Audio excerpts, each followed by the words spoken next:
All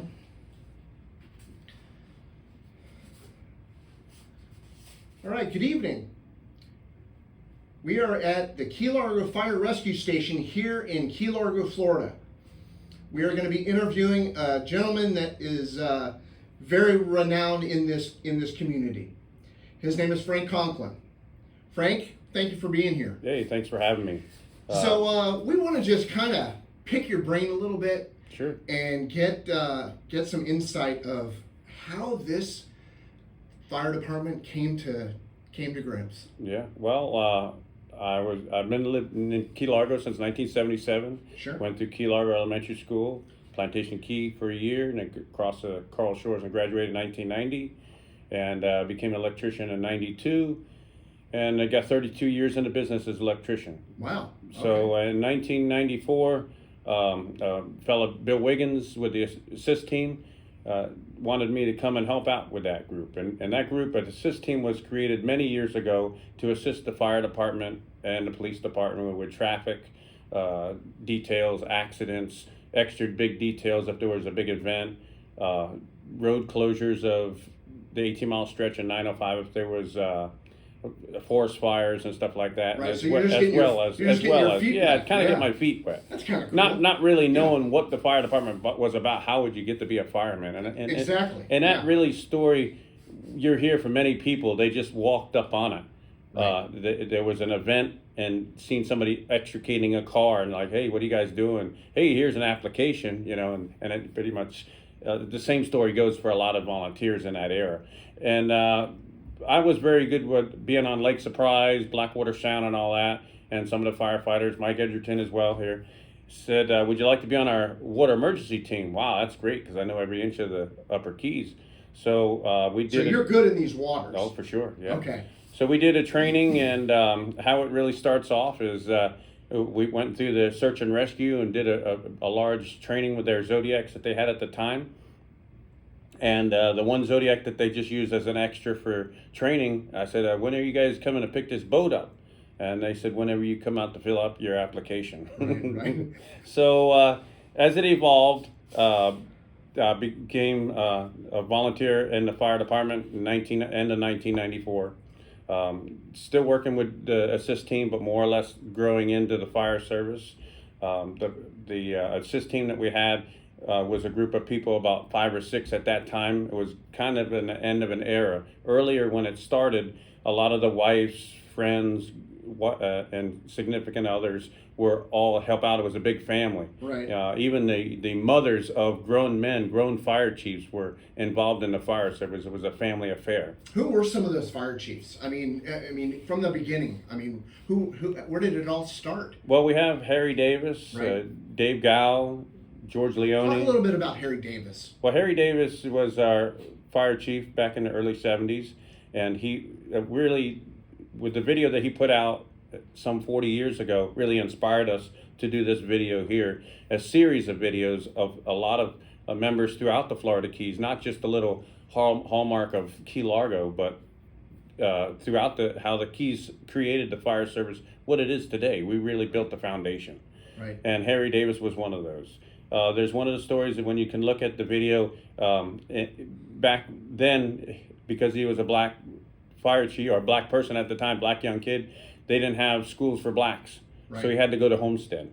Oh, so wow. there was a story that when Sea Wing caught fire in Coral Shores High School, he was the man with the mechanical to make it happen, and he was there for hours and hours to save the school that he wasn't allowed to go to. Wow, yeah. So there were so many stories that really inspired us of his time in history. So we want to use this series to create similar with different people and their backgrounds, because right. there's a lot of stuff as people move on or pass away. And also we have a website that we can get it sometime to everybody to email us if you have any friends or relatives or any old archives and all that, because this series is to help create the fire museum, and not just the hallmark of Little Key Largo Fire Department, but as the Florida Keys transpired. Tell in us what a little it is bit today. about the new museum that's coming to fruition. It's getting ready to open, I believe, this next year coming up? Yeah, we are Okay. going to try that. We are located at the 99-mile marker on the ocean side in the original building that was built in 1955. Where we're actually sitting is the original fire station, which housed two of the smaller trucks. And in 1975, it was extended to house the two American LaFrances that we had. It was a Squirt that they got, and a engine 6.7, Right. and engine 6.8. I think 6.8 was down here, and 6.7 was at the North Station at that time, come into 1980. Right. Um, So what happened before that? I mean, was there smaller trucks or older vehicles back in the day? We started out as a civil defense. Right. It was under the mark of civil defense. I remember that. And they had the trucks that were hand-me-downs or just something that somebody grabbed onto. It's nothing like you would see today. Right. You had to beat on carburetors and fix fan belts and all kinds of stuff To try to get get stuff these going. trucks to go to a Yeah. call. It wasn't what you see today, for sure. Right. And so as time evolved in each department, they were just working off World War II hand-me-downs, whatever you could find. There might even be a tanker water truck that wasn't really meant for fires, but whatever it took to put that out. Right. So, in 1962, the county bought 6 brand new Hal fire trucks, Ford little Squirt trucks,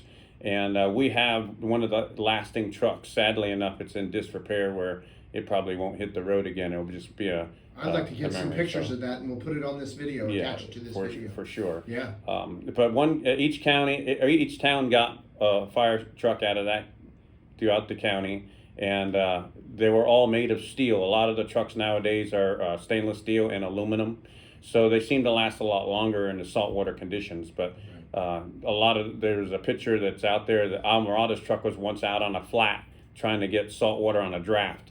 So you can just imagine there's not much left of the steel Florida from the Keys saltwater. is so unique where things like that. It's not like the mainland where you have hydrants everywhere. Yeah.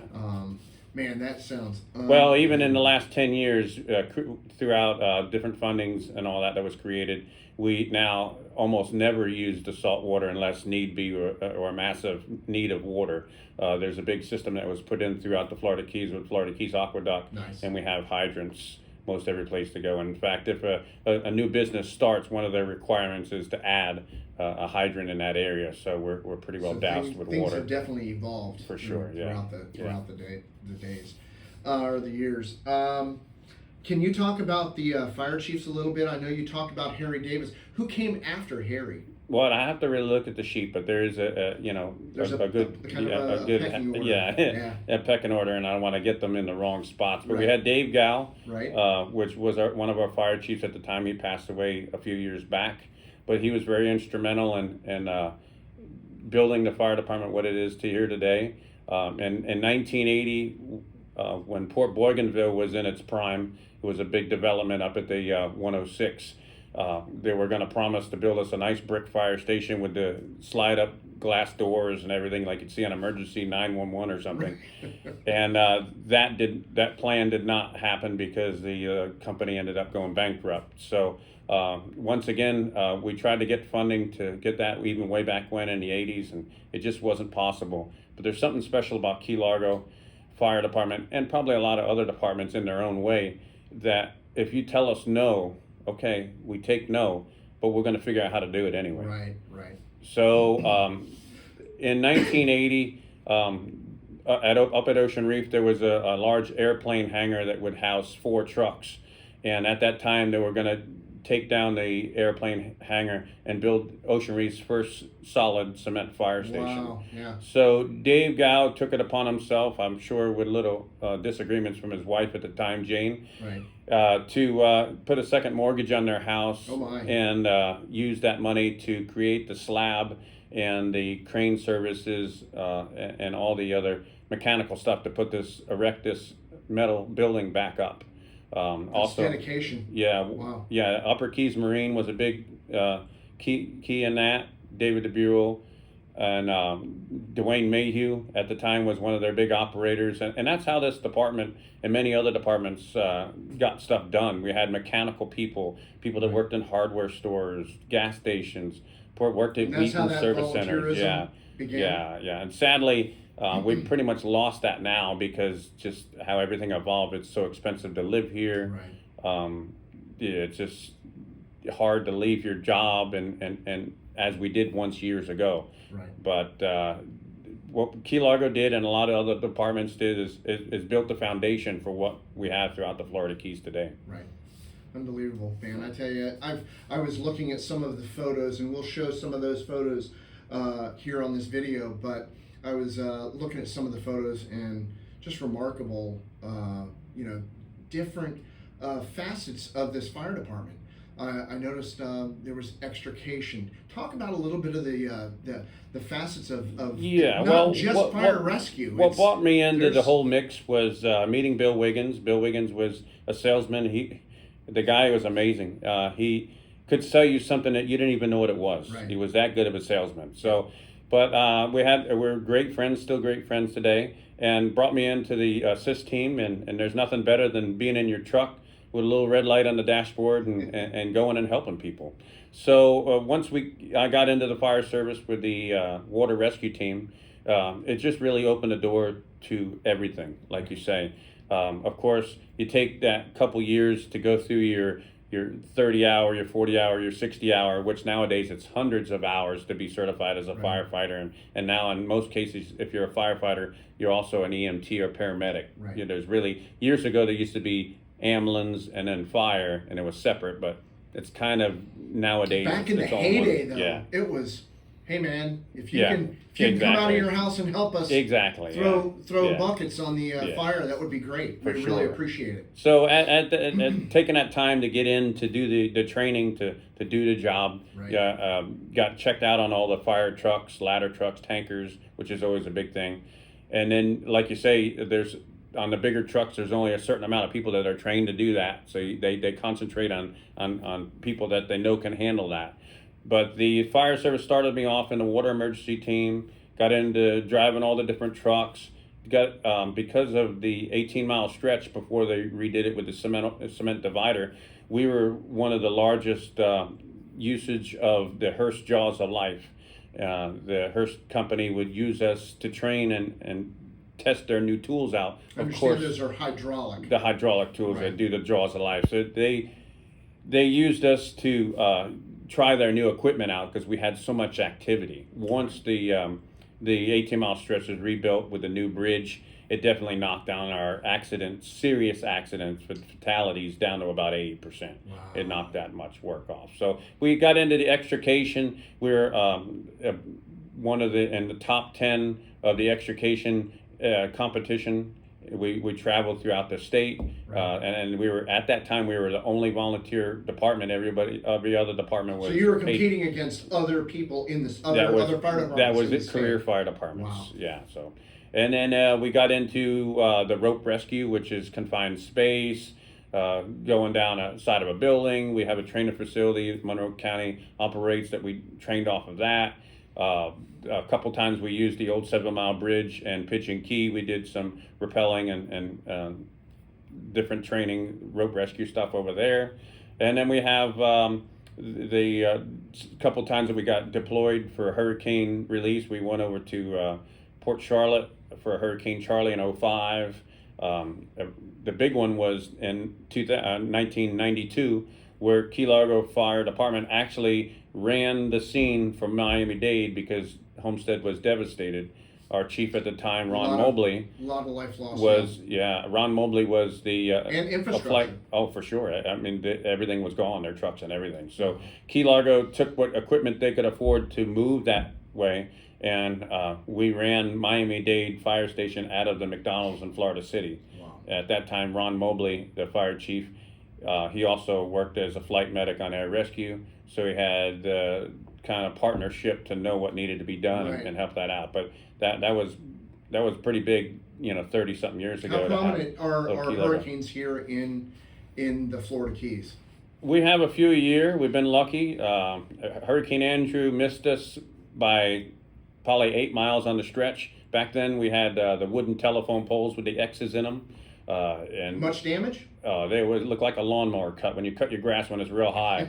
8 miles north is where it stopped. Right. So, and then we were lucky last time with Hurricane Irma, it missed us by just south of Almirada. So Almirada had most of the damage southward, and of course Marathon and Big Pine were devastated for sure. So talk a little bit about the extrication team.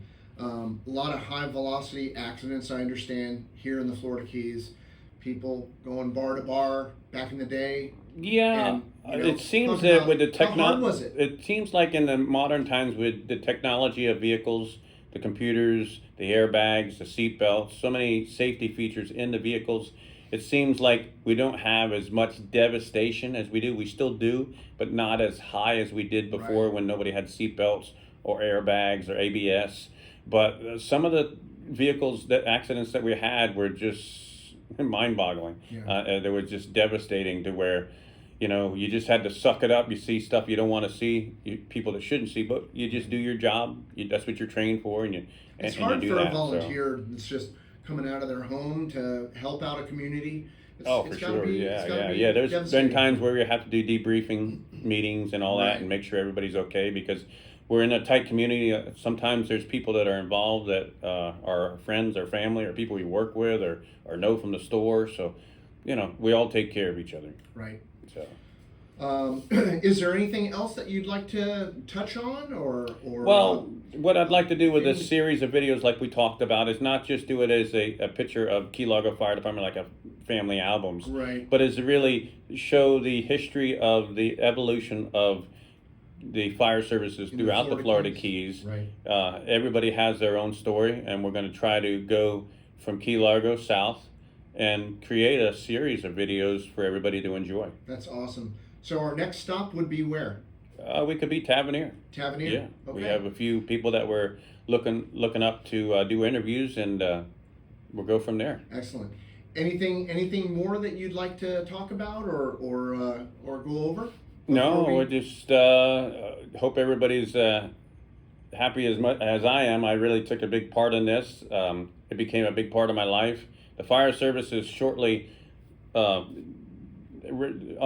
being in the military service, it's that close. There's brotherhood, there's sisterhood, there's, everybody's family. And even in a large family, there's some people you maybe not care for, but when the stuff hits the fan, it's on. Everybody takes care of business. Takes care of their families. Well, Frank, thank you so much for dropping by, and we look forward to this series of videos throughout the Keys, and I'm hoping you're there to assist us in the. We appreciate it very much. Yeah. We are going to continue on this series.